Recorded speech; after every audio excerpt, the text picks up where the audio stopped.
Hello everybody, welcome back to the NALF YouTube channel. Today we have a special guest back by popular demand, the Brian McKitty, aka Bruno.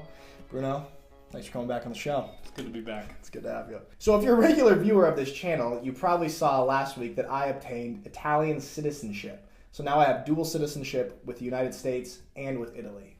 Well, just last year, Bruno did the same thing. So he also has dual citizenship with the United States and with Italy for a little over a year now, right?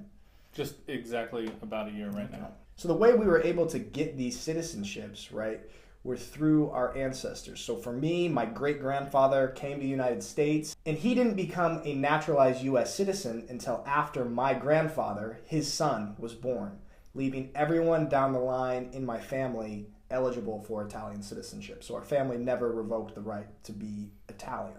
And it's similar with Bruno, but I think it was just your grandfather. Right? Just my grandfather. Yeah. And my father was born while my grandfather was still an Italian citizen, even though he was in the U.S. Right. And my grandfather didn't naturalize until well after my father was born. Yeah. We both have this status. Now, what we want to talk about today is if it is fair for people like us, Americans who grew up in America, to obtain citizenship to a European country, also the EU, by descent. So, Bruno, let's talk about a little bit of your thoughts on that subject. Okay. I think it's not... It's a hard discussion to have because you're discussing two different aspects of it. Okay. And the aspect that we took through, and you could say, one person could say it's fair, is that, yeah, we took the very legal route. We didn't do anything illegal. We found out this method of being able to get your passport, a European passport. It happens to be with Italy. Yeah. And we took all the correct procedures.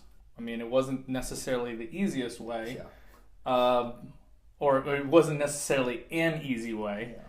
but it may have actually been one of the easiest ways. Yeah.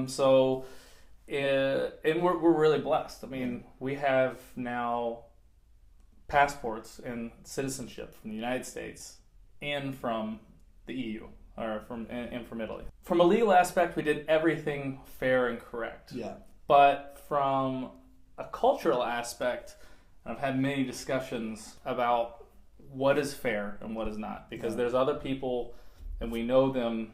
We even know other Americans here that have been here, and they may have permanent residence, but they don't even have a passport. Right. And they're maybe married with kids. Thinking of one right now. Yeah. Yeah, exactly who I'm referring to. So, they've gone a completely different route, and they'll have to wait longer and go through a different process. And that aspect, they're probably more cultured. I think that if you ask me, from my aspect, whether it was fair or not, for me to get my passport, I might shock you a little bit by saying I'm not really so sure if it was. Yeah. I mean, I'm fairness wise. Yeah. I think legally, obviously, it's legal. Legal, completely. Mm-hmm. But there are other people that struggle more. Yeah. And the thing that when we do this, we don't have to take a test or prove proficiency in the language or knowledge about the history of the country or anything like that. We just have to prove with documents, birth certificates, stuff like that, that our descendants were Italian and we have the right to Italian citizenship. I think the only way you can get it revoked during the entire process is if you actually pull out a Hawaiian pizza.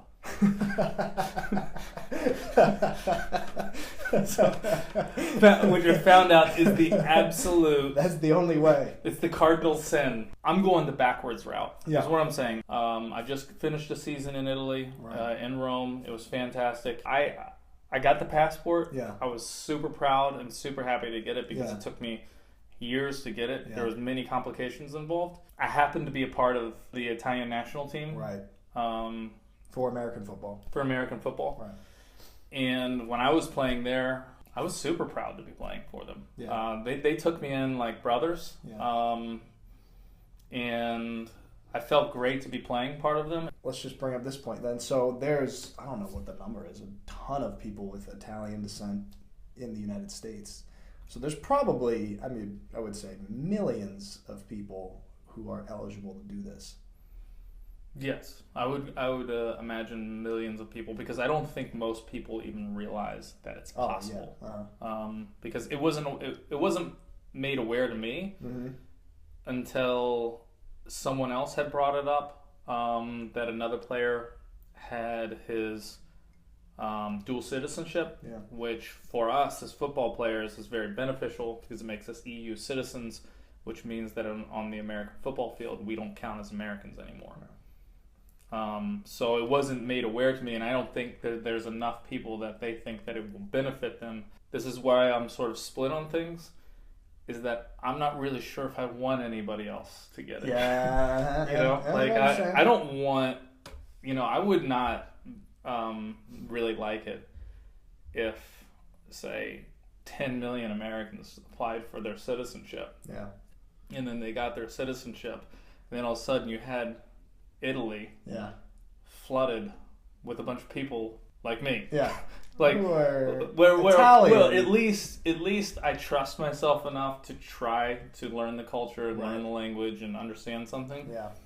I just don't trust enough a large amount of people. A lot of people probably wouldn't. Yeah, they would just come over because it's awesome. So what benefits do we get now that we are citizens of the EU? So, you know, if you're in Italy, you have access to, which we can now just live in the EU, but we can also, you know, that includes Italy, of course. But there's access to free healthcare, free education, and especially free to us. I mean, you still have to pay fees and taxes, but compared to the U.S. system, it's much cheaper. Right. And you know, the ability to work without a visa, you know, not going through the visa process can be huge. I don't want to get too political, but like I do want to say, like, you know, people like, I mean, we were able to get that citizenship relatively easily, right? I mean, I literally started the process 1 year ago, and it was a headache and it was a lot of work, but it took 1 year, and now I have citizenship to that country. There are people who are, you know, crossing the Mediterranean on like boats and rafts and dying to get into Italy and trying to get into Europe. Do you feel any sort of, I don't want to say guilt, or does that ever cross your mind that we got it like that in relative terms, and there are other people out there who are literally dying to have something like this? It absolutely has crossed my mind. Yeah. Absolutely. And I thought about it. And now having citizenship and then having like asylum or being able to remain in the country. Yeah. It's different. And again, I think if you're looking at it from the perspective of someone living in Italy, I think that they will still be hesitant, and when they're looking at that perspective of whether the American who got their citizenship, and then the immigrant who crossed the Mediterranean on like a shaky, crappy boat, and risked their life to get there. I think they also have empathy for them, but and this is a really touchy subject because, you know, those people that come over still need to respect the culture that they're in. Right. And I think that that's what's really important is even if you get the passport, you've got to respect that culture. Yeah, absolutely. And I think that that's what you've got to flip over as well. If someone immigrates to the United States, they've also got to respect the sort of culture that we have, whether you agree with whatever that culture is or whatever it might be. You've got to kind of respect it. Yeah. That's a good point. Also coming here to Germany.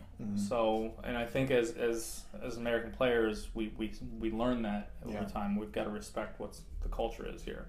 But if you're talking about whether I feel guilty or not, and I look at those two perspectives, of someone's risked their life to get mine, and it's basically a luxury. Yeah, I definitely think about it. But then I also try to think about whether or not I should feel guilty or not. Yeah. And there are definite moments where I feel guilty, but I've also had discussions about, this was something that was an opportunity for me, and why would I pass up on it? Right. So it just happened to be, I was really lucky. Yeah. And we know other people who are not. And I hit the lottery with that. Yeah. So, absolutely. And yeah, there's some certain times where you just have to be really thankful that grandpa or great grandpa did not sign that naturalization paper. Yeah. I think again you have to look at sort of what the origination of the law is, and my theory on it, and also had discussions, is that with other people from Italy about it and why this might exist is that during the World War I and World War II, you might have had a huge exodus of Italians worldwide, and because any country needs workers to sustain itself, they may have created this law to invite those people to come back once once the wars were over and things had gotten back on their feet. Yeah. So I think it made sense at a certain time before.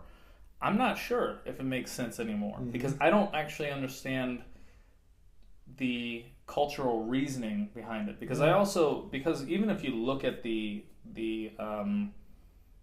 reasoning, the rule of it, I'm probably going to butcher this pronunciation, which is ironic. Iuris Angrius. Oh, I think that's pretty good. Which is like right of blood. Right. Which also says something about the Italian culture and what they mean by it. I mean, they put it in Latin, an older language, right? It's words in older language, and meaning right of blood, meaning obviously blood and bloodline means a lot to them. Yeah. And I think it's really tough to understand why that law is there, why it's so different than say what Germany or other countries may have, and that they allow you to hold the dual citizenship.